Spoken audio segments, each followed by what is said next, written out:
एप्लिकेशनाव नोंथांमोनखौ बरायबाय। दिनै जथाय खौरां लाबोदों नोंथांमोननि सिगाङाव। बाहाय नुनो मोनगोन नोंथांमोनहा गोदानै साख्रि बाख्रि गुबुन गुबुन खौरांफोर आरो फरायनायनि सोमोन्दैबो नोंथांमोनहा मिथिनो मोनगोन। जोबजासिम नायलां बुजिनो मोननायनि। फार्स्टआव नुनो मोनगोन नोंथाङा कर'नानि आपडेट। कर'नानि आपडेटआव नोंथांमोनहा अल वर्ल्ड आरो इन्डियानि मोननैखौबो खिन्थानो आखायाव लानाय जादों। वर्ल्डआव गासै 13,46,974 सा जाबाय। केस मोननाया थैनाया जाबाय 74,702 सा।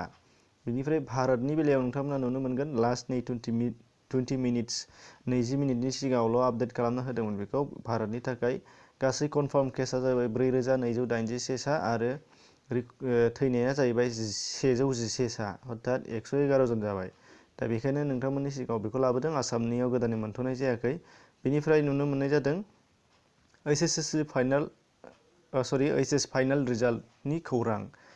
गोबाङानो कुइसन खालामहरदोंमोन मैयानि पस्ट आरो गुबुन गुबुन पस्ट खालामनाय भिडिअफोराव जे हायार सेकेन्डारिनि फाइनाल रिजाल्टआ माब्ला नुजागोन होननानै। नाथाय हायार सेकेन्डारिनि जायनाखि पेज अफिसियेल पेज बेयाव नोंथांमोनहाबो नायनो हानाय जागोन। बेयाव हायार सेकेन्डारि फाइनाल रिजाल्टनि सोमोन्दै जेबो मेनसन खालामथ'वाखै।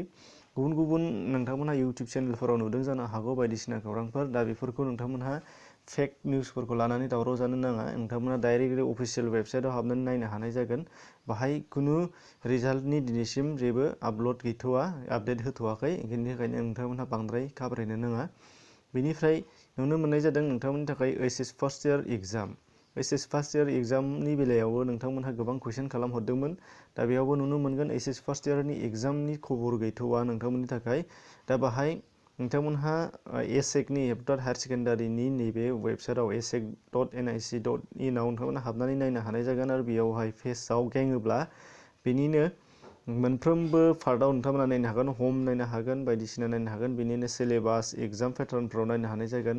नोंथांमोना नायबानो जाबाय। एग्जाम प्रग्राम दंमोन नैबे एग्जाम प्रग्रामनि बेलायाव आं हाबनानै नायनायाव जेबो गैया। हायार सेकेन्डारि फाइनाल एग्जामनि दङ आरो ओइचएस फार्स्ट इयारनि एग्जामनि आपडेट दङ। नाथाय बे ओइचएस फार्स्ट इयारनि एग्जामनि आपडेटआ जाहैबाय नोंथांमोना थांखांखानाय, बेयो जायनि थाखाय पस्टपन जानायसो। बेयो जाहैबाय दायो 25 मार्चआव जानो गोनां दंमोन। दा बे पस्टपन जानायासो बेयावहाय दङ।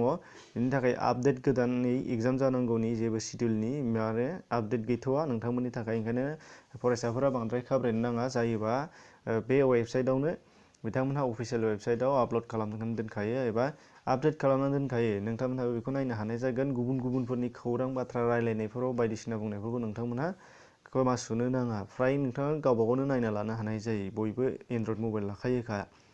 दा लास्टआव दङ जोबोद मोजां खौरां। बन्द'नि गोहोम खोख्लैबाय थानाय समावबो आसाम पुलिसा रिक्रुटमेन्ट हगारनानै होदों। दा बेखौ अल आसाम केरियारनिफ्राय लानाय जादों। नोंथांमोनहा नुनो मोनगोन बाहाय दङ। बेनिफ्राय नुगोन बाहाय आसाम पुलिसाव मा मा दङ डिटेल्सै जोबजासिम नायलांबा नुनो मोननाय जागोन। जुनियर एसिस्टेन्ट दङ आरो स्टेन'ग्राफार दङ। टटेल 204 भेकेन्सि दङ। दा बेयावहाय मा मा दङ नोंथांमोनहा नुनो मोननाय जागोन। लास्ट डेटखौ नायग्रो नोंथांमोनहा। लास्ट डेटआ जाहैबाय 5 मेआव जोबहैगोन आरो बेनिफ्राय स्टार्टिंआ जाहैगोन 4 एप्रिलनिफ्राय जादोंमोन। हथात थांखांबाय साननैसो। बेनिफ्राय नोंथांमोनहा मा मा दङ बबेयाव नायना लाब्लानो जाबाय। केटेगरि वाइसै जुनियर एसिस्टेन्टआव दङ गासै टटेल भेकेन्सिया 15। बेनि गेजेरावहाय जुनियर एसिस्टेन्टआ बेयो हेडकुवार्टारनिफ्राय बाहाय दं। एसटिपि हिसाबै जोङो सानैल' पस्ट मेल आरो सासे फिमेल। दा टटेल बे हिसाबै साथाम।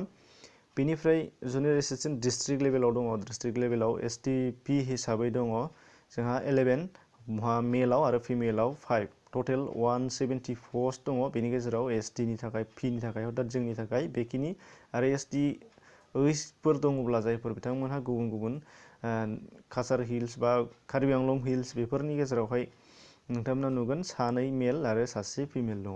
दा बेनिफ्राय स्टेन'ग्राफाराव दङ। स्टेन'ग्राफारा डिस्ट्रिक्ट लेभेल बाहाय नुनो मोनगोन एसटि प्लेन हिसाबै मेल 3 फिमेल 2 दङ गासै 7। गासै टटेला जागोन 19टा दङ। नोंथांमोनहाबो नायनो हानाय जागोन। बेनिफ्राय एज लिमिट दङ। एज लिमिटआ जाहैबाय नोंथांमोनहा नुनो मोनदों 38 इयार्सनि बारा जानो मोननाय नङा होनदों आरो 18 इयार्सनि खम जानो मोननाय नङा होनदों। आरो बेनि गेजेराव एज रिलेक्सेसन थागोन। जोंहा एसटिपि हिसाबै 5 इयार्स रिलेक्सेसन दङ। अब्ला 38 + 5 43 जागोन आरो 43 इयार्ससिम जों हागोन।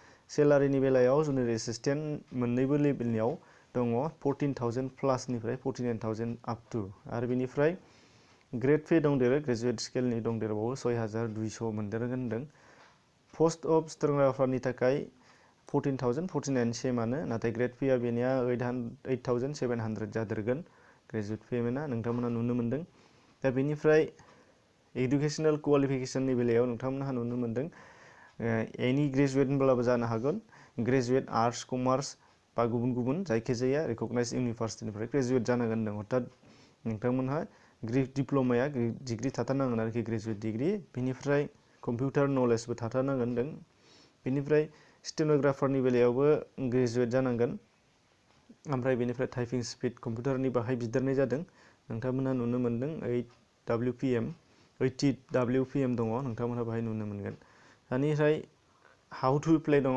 हाउ टु एप्लाइआ जाहैबाय एप्लिकेसन मास्ट बी साबमिट अनलाइन थ्रु द लिंक गिभेन बिल' होनदों अनलाइन जागोन लिंकआ दङ नोंथांमोननि थाखाय डिसक्रिपसनाव होगोन दा बे पेजनि लिंकखौनो होदों बेनिफ्राय मोनफ्रोमावबो मा सार्टिफिकेट हरनांगौ दङ बेनि सोमोन्दैबो डिटेल्सै होदों बाहाय सार्टिफिकेटफोरा आपल'ड खालामनांगौआ जाहैबायनो certificate proof of age limit दङ SSLC नि सार्टिफिकेट एडमिट कार्डआनो एज लिमिट थाखायो आरो नङाबा डेट अफ बार्थआनो जाबाय मिलायनांगोन नाथाय SSLC नि डकुमेन्ट्सनि डेट अफ बार्थजों मिलायनांगोन ग्रेजुवेटनि सार्टिफिकेट हरनांगोन कास्ट सार्टिफिकेट हरनांगोन कम्पिउटार डिप्ल'मानि सार्टिफिकेट हरनांगोन स्टेन'ग्राफारनि सार्टिफिकेट हरनांगोन बेनिफ्राय पासपर्ट साइज फट'ग्राफि 3 इमप्रेसन हरनांगोन होनदों अनलाइन खालामबानो जाजोबखायो बियो डिजिटेल सिगनेचार होनदों डिजिटेल सिगनेचाराबो बियो अनलाइन खालामगोन नोंथांमोना जाय राव एप्लाइ खालामगोन बेयावनो जागोन नोंथांमोना बेखौ नायनानै लानो हानाय जागोन कमप्लिट